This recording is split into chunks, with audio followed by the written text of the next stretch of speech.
Well, it's been more than 3 months since the British Petroleum Deepwater Horizon drilling platform exploded in the Gulf of Mexico. Last week, BP successfully stopped the flow of oil, at least for now. However, commercial fishing remains closed. While that's bad news for Louisiana, Georgia shrimpers are getting a much-needed boost in prices.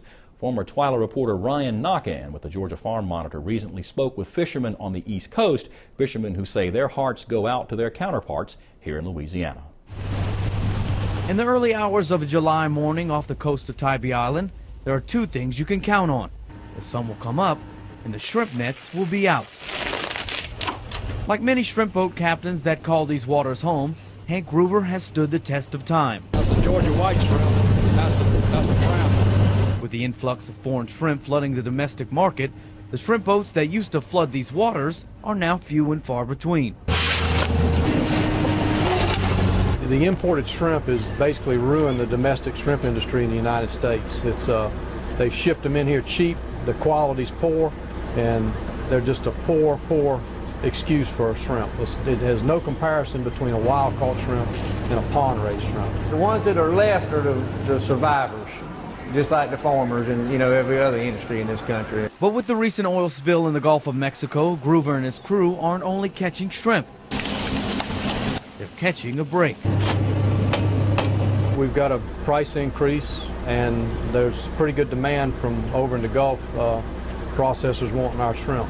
The lack of supply of wild-caught shrimp because of the Gulf disaster, we're getting a above average cost for shrimp this year. Right now, there still are some open waters in the Gulf of Mexico, and there's shrimp being caught out of them every day. They go through thorough inspections to make sure they don't have any oil or contaminants on them. But right now, the American public's perception of Gulf shrimp is that all of it's contaminated, which means that Atlantic shrimp is in high demand. It was up over $1 a pound from previous years. It's come down slightly in the last week or so, but we're hoping it may go back up. I hate to profit from somebody else's misfortune, but it looks like that's going to be the case this year.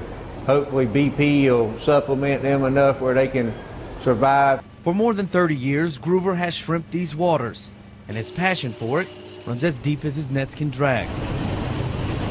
He and his crew understand the distress of their Gulf Coast brethren and can't imagine a situation like the Gulf Coast disaster happening here. That'd be our livelihood, everybody.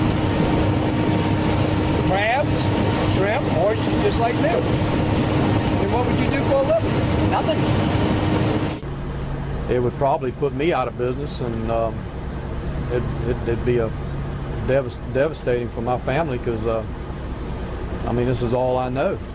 It's 35 years I've been doing this. I don't have a trade to fall back on, and this boat and catching shrimp, that's what I do. And as the Captain Jamie shrimp boat rides the waves of an up and down industry, her captain steers with a little more purpose, appreciating his time left as a shrimp boat captain, knowing that an oil spill hundreds of miles away has made his bond with the sea stronger. I'm Ryan Naquin for This Week in Louisiana Agriculture.